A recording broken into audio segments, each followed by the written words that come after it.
You and me might be the minority, and you know what? I'm okay with that. There's no doubt Season of Discovery is a fun time and there's tons of people loving it, but there's also me and you. We enjoy it, right? It's fun.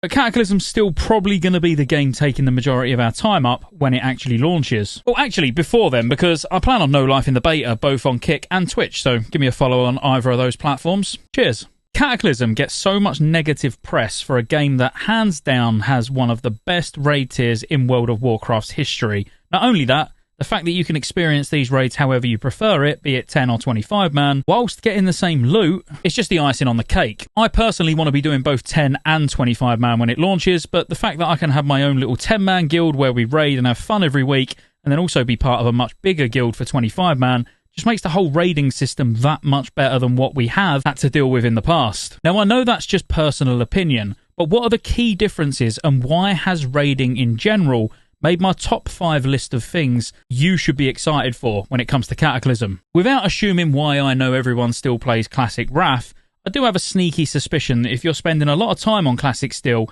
then it's because you enjoy raiding, or maybe even just passing in raids. Maybe you are excited for Ruby Sanctum, although you would be on your own there. For me, they could cancel Ruby Sanctum and I wouldn't literally lose a single minute of sleep. But yeah, if you aren't a massive PvPer, then really raiding is probably the core part of the game for you, and trust me, it's about to get better. I can honestly say, from my perspective, there isn't a raid in Wrath that's better than the opening tier of Cataclysm. It's not even because of where we are or what bosses we're fighting, but mechanically they're just that much more interesting. The step up from normal to heroic is a massive challenge, and using Blackwing Descent... Hold up, you probably at least need to know what the raids are before we carry on. Alright, fair enough. So located in Blackrock Mountains you can find Blackwing Descent, in Twilight Highlands you have Bastion of Twilight, and in Oldham you have Throne of the Four Winds. Now, these are the first 3 raids available at launch, and there is technically a 4th, but it's Barradin Hold, which is basically Wintergrasp, so yeah, whatever. And what you might notice straight away is all of these raids, you've not been thrown into a new continent. When TBC came out, everyone was crammed into Outlands, and then when Wrath came out, we just relocated to Northrend. Well, not this time around. All these raids are located in Eastern Kingdoms or Kalimdor, the old zones and nostalgic cities everyone loves so much,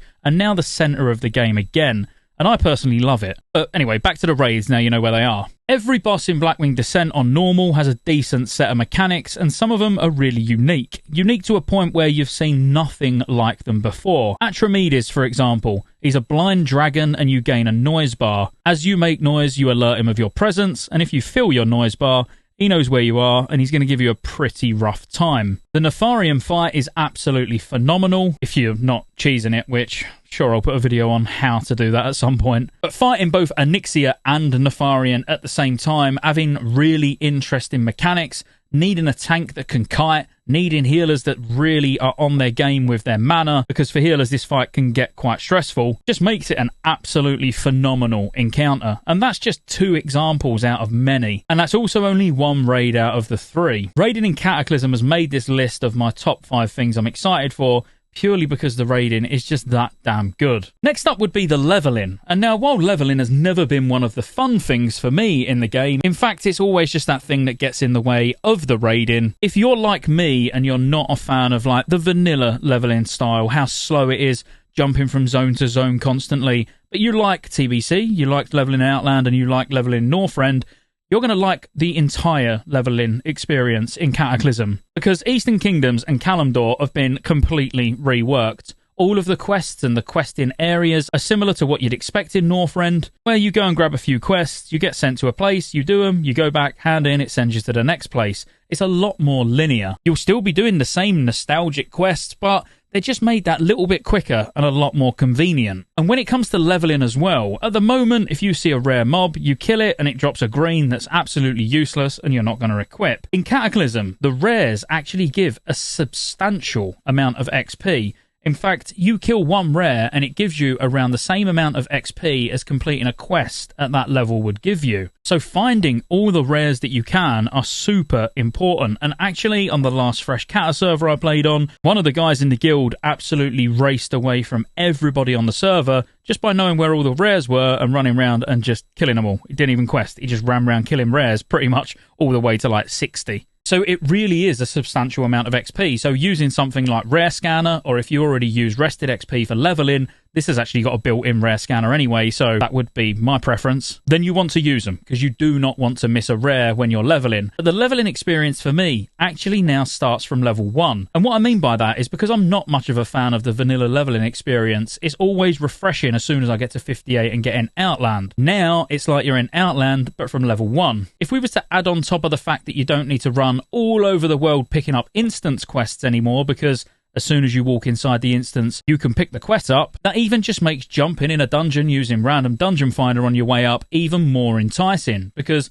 there's nothing more frustrating than now going in and doing a full Dead Mines clear or a full Shadowfang Keep and having no quests. Now, as long as the dungeon is your faction, you'll be able to get the quests. So what I mean is, in Dead Mines, Horde probably won't be able to get the quests even if you're using random dungeon finder, the same way Alliance won't be able to pick the quests up at the start of Ragefire Chasm. But yeah, the leveling had to be in my top 5 because honestly, it's actually really enjoyable now. The third one on this incredibly important list is probably just the way the classes play. Every class has really evolved from Wrath of the Lich King, with Paladins having holy power, Hunters now having a focus system, and some of these rotations just being so challenging that it's actually incredibly fun to play. That's not to say they're difficult because there's lots of buttons to press, it's more that there's more things to maintain, buffs to keep up, procs to watch out for. It's just a lot more engaging, and I know not everyone likes that. Some of you like vanilla and like TBC because you could just spam Shadow Bolt.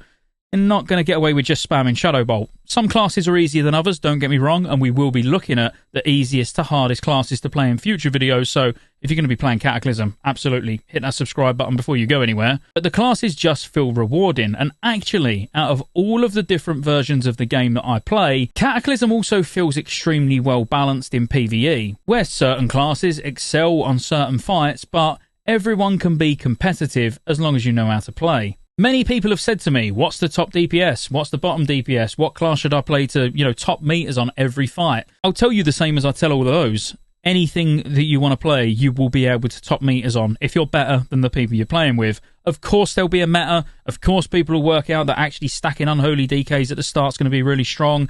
Arms Warriors so much better than Fury. Shadow Priests are actually really strong in certain situations. Ret Paladins are actually broken if they're played right. There's all of these little things that we do know. But you as just an individual, just as a player who just wants to have fun and play the game, play whatever class you want, and if you master it, you will be able to do well. But overall, the classes and how they are had to make this list because I feel like every small niggle I've got with classes in Wrath of the Lich King is actually addressed in Cataclysm, and it's something that no one talks about because everyone talks about the negatives with Cataclysm.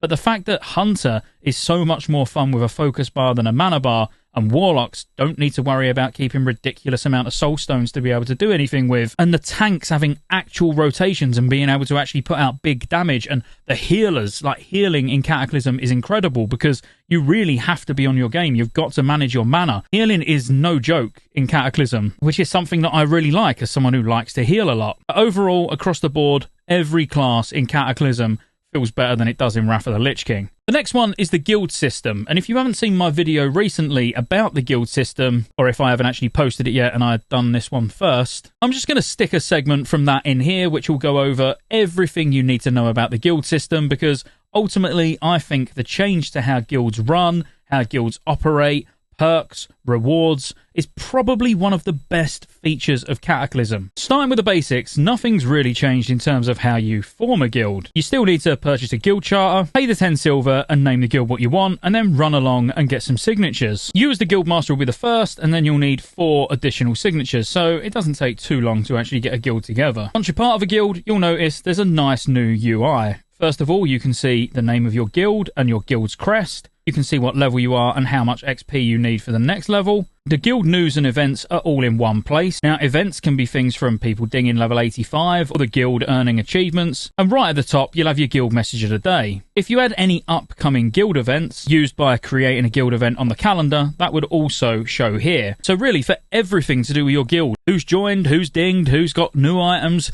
what events are coming up, like everything's nicely in one place. And then moving down here, you'll see the latest guild perk that you got. So for us, we got Have Group Will Travel, which is a 2-hour mass summon. And the next one we're going to get is Chug-a-Lug, where the duration of buffs from all guild cauldrons is increased by 100%. We'll get onto what guild cauldrons are soon. Also down the bottom you'll see your guild reputation, so I'm currently honoured with them and not too far off of revered. Now reputation does play a big part, because if we look at the rewards what our guild currently has, yes, you can see loads of heirlooms, which we're going to get to shortly, but if I wanted the Reigns of the Golden King, I need to get exalted with the guild before I can actually purchase that mount. Same goes for Reigns of the Dark Phoenix, and some of these that I've already got, as you can see, required friendly with the guild. Just going back to guild perks for a minute though, we'll quickly fly through everything you're going to get. Now, we know that Blizzard have said Cataclysm's coming with changes, and I actually expect cash flow to be one of those changes. But first of all, when you get to level 2 in your guild, you're going to get Fast Track, which increases experience gained from killing monsters and completing quests by 5%. So before we even get any further, it's quite obvious that being part of a guild is going to be extremely important in Cataclysm, just because of how powerful some of these bonuses actually are. But you're also going to get things like 10% movement speed, which doesn't work in battlegrounds and arenas, Mr. Popularity, increasing reputation, cash flow, which each time you loot money from an enemy, an extra 5% is generated and deposited directly into your guild bank. In addition, completing guild challenges will reward gold directly to your guild bank as well. So when you go to the info tab, you can see your guild challenges. Every week we can do 7 dungeons, 1 raid and 3 rated battlegrounds. Now these are rated battleground wins. Once we kill any level appropriate raid boss while in a guild group, we're going to get huge XP and 500 gold put in the bank, and the same goes for doing dungeons as a guild. Now the good thing about the XP from here is it doesn't go to the daily cap. So every day there's a cap on the amount of XP that you can actually gain. But if you're doing these challenges, this will go above the cap. So it's actually really important that you get these done every week. Now, Blizzard did say there was going to be changes, like I said, and I actually think this will be a part of that. I think this number may be reduced, so smaller guilds have got more of a chance of getting all of these complete every week, even though they're not a big stretch. At level 6, you'll get Fast Track Rank 2, which is going to increase the experience from killing monsters and completing quests by 10%. There's Reinforce, where your items take 10% less durability loss when you die. Hasty Half, which is a really important one because this actually reduces the cooldown of your Hearthstone by 15 minutes. So this actually takes your Hearthstone down to a 15-minute cooldown. I do like that. Reinforced Rank 2 causes 20% less durability loss when you die. And then a really interesting one is Chug-a-Lug. So the duration of buffs of all guild cauldrons is increased by 50%. Now, you know our next rank in our guild is going to be Chug-a-Lug Rank 2, where it increases the duration of buffs from guild cauldrons by 100%. Now, the guild cauldron recipe actually comes from the guild achievements, so we might as well touch on this now. Now, next to where your achievements are, you've got your guild achievements now as well, and these are everything from leveling each different human or dwarf, getting your guild to level 25, killing loads of critters, killing the opposing faction class and race combos, to even completing guild challenges. Now, they're all broken down into different categories, much like your own achievements, but you want to keep an eye out on the important ones, which give rewards. Now, for professions to get the Cauldron of Battle recipe, you're going to need to make 1,000 Cataclysm flasks. Now, this is not you, this is your entire guild. So every time one of your alchemists make a flask, it will go towards this achievement. Once that's unlocked, you can then head to the guild vendor. You can buy the recipe from the vendor. Now, what you'll notice with the actual crafted product, the Cauldron of Battle, it creates a cauldron that raid members can use to gain the benefit of a flask appropriate to their class and talents. The cauldron has 10 uses and lasts for 10 minutes. Now, you're going to get more Cauldrons of Battle out of crafting this than you would if you was to just craft individual flasks and hand them out. And then with the guild perks like Chug-a-Lug, increasing the duration, they're going to actually last longer than a flask as well. There's another perk called Happy Hour, which actually increases the number of flasks gained from using a guild cauldron as well. This is by 50%, which would then mean your cauldron's going to have 15 uses instead of 10. Now, this is just the first rank of cauldron, or you could call this the 10-man cauldron. You can also get a bigger cauldron, which we don't have access to yet. But to get the big Cauldron of Battle, then you need to make 3,000 flasks. Now, getting the cauldrons for your raids is going to be important, but it's also going to be important to get That's a Lot of Bait, which gives you the Seafood Magnifique recipe. It's basically your fish feasts. So what I really like about the guild system is you do need to all pull together to tick many of these off. It also gives you reason to go back and get some of these old legendaries that maybe evaded your guild, because there's a guild achievement to get all of the legendaries up until this point, and individual achievements for each one as well. And ultimately, it gives you all something to do together, even going back and doing the old heroics that you might not have credit for. Now, I've always been a fan of personal achievements, so the fact guild achievements get added as well, I really do like it, because I like the fact that you'll be like, oh guys, should we get together and go and do XYZ heroics because we haven't got credit for them yet?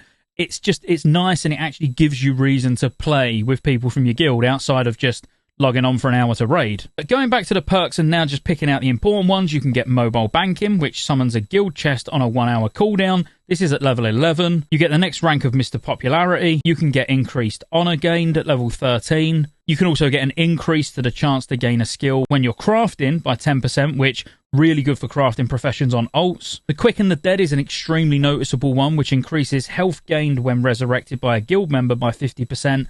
And it also increases movement speed while dead by 100%. Guild mail, where in-game mail sent between guild members now arrives instantly. Justice points increased, honor points increased. Bountiful bags, which is an amazing one, where it sometimes increases the quantity of materials gained from mining, skinning, herbalism, and disenchanting. Bartering, which reduces the gold price of items from vendors by 10%. And then finally, mass res, where, yes, with one button, you can bring everybody in your raid back to life, but it can only be done once every 10 minutes. So you can see just by looking at those perks that it's going to be not only incredibly important to actually cap your guild XP every day, but getting those challenges done every week as well, so you can get more than just your daily cap. Some of these perks really make a big difference, and some of them sound minor, but even things like bountiful bags. So your herbalists that are going around getting herbs each day to be able to make cauldrons are actually going to be able to make more cauldrons because you're a higher level guild. And then the cauldron they put down is going to give more flasks and it's going to last longer. I really like the guild perk system. As I alluded to at the start, it's just cash flow that can cause problems. Because with cash flow, it's not taking your gold away from you.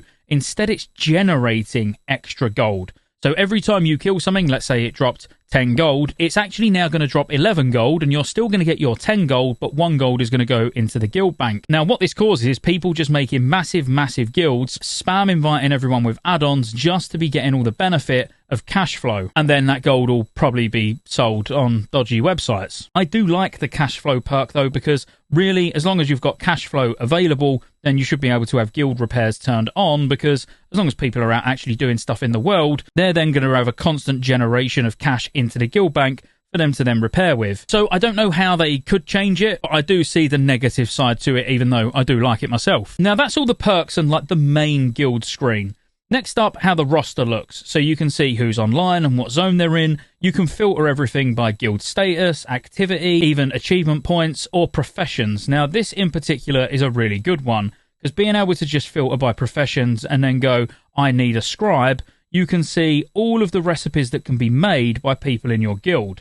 So if I wanted, for example, let's say a Hellfire Tomb, I can then click on Hellfire Tomb and then view crafters, and it will tell me all the people in the guild that can actually craft a Hellfire Tomb for me. Just a really cool way of not having to like type on Discord, oh, who can make this? You can just look in guild, see who can make it, send them a mail, and maybe your mail is going to be instant with the materials, and then they'll send you it back. Overall, the actual profession pane inside the guild system, I really do like. And then you've got news. Let's say you was away for a week, and you want to have a real quick catch up on who looted what from the raid, who's dinged 85 in the last few days. Then this tab is perfect, because you can just scroll through and see everyone that's been doing stuff, what they've got. It's just a really cool way just to have a quick look at what's been going on when you have not been around. And then finally, the rewards tab. This will show every reward that you can get or you currently can't get because of whatever restriction it is. So for example, I can't get Reigns of the Golden King. Firstly, I'm not exalted with a guild, and secondly, the guild isn't level 25. But guild tabards, as an example, now are a lot more useful,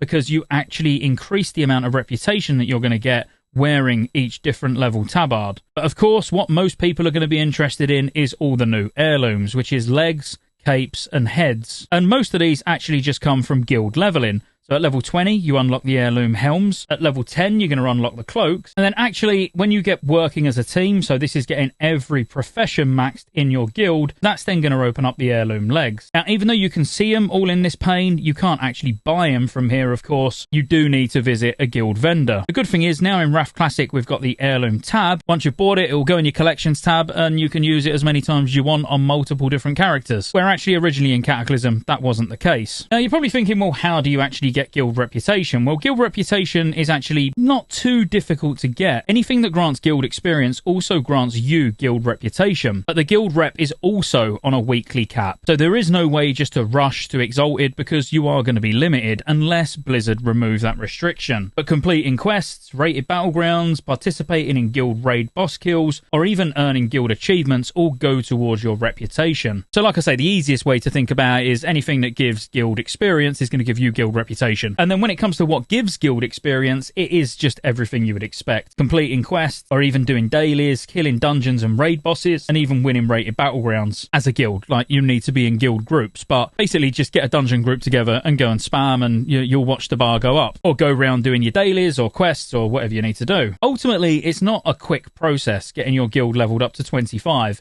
and on the basis that you're restricted by how much XP you can actually gain, it is going to be a bit of a slow process. One of the problems is the bigger the guild, the easier it is to hit the cap every day, of course. But this is something that Blizzard's going to be addressing, so if you're a smaller guild and all you're interested in doing is, let's say, 10-man content, you're not going to be at a disadvantage. I think they're going to try and make it so every guild can level at the same pace, no matter whether you've got 200 members or 20 members. And then the final one is Goblin and Worgens, which seems like a really weird one to end the video on. But as someone who's a big enjoyer of druids, having an alliance race where you haven't got to be a night elf is a big win for me. Now, Goblin and Worgens both have their own unique starting zones, which look absolutely fantastic, and they come with their own set of racials as well, and the Goblin racials are really cool. But then again, so's the Worgen, but I think for PvE, Goblin definitely pulls ahead. But for Goblins, you've got a rocket jump forward, you can launch rockets at an enemy, you receive vendor discounts, you can periodically summon a personal bank, and you just get a flat 1% haste. This is as well as your alchemy skill and potion healing being increased. Whereas the Worgens can periodically move quicker with a little dash that they get, their crit chance is increased by 1%, their skinning skill and speed is increased, and they're resistant to nature and shadow damage. What it doesn't mention when you're creating your Worgen is the fact that you don't ever need to mount up. So being a druid, who don't really like going on mounts anyway because of all their forms, you've got an ability called Running Wild.